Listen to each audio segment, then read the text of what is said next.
เจ็ดต้องจ้างต่อยอยู่ต้นข้าว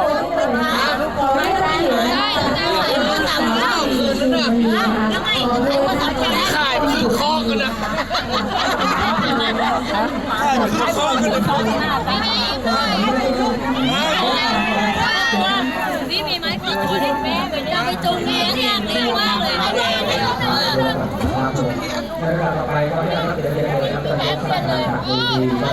หน้าใหญ่ดี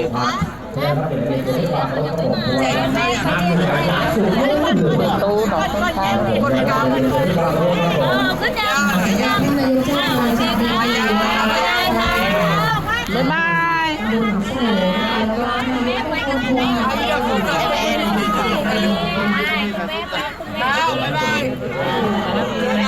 ข้าวบ๊ายบาย เด็กทีเดี๋ยวมา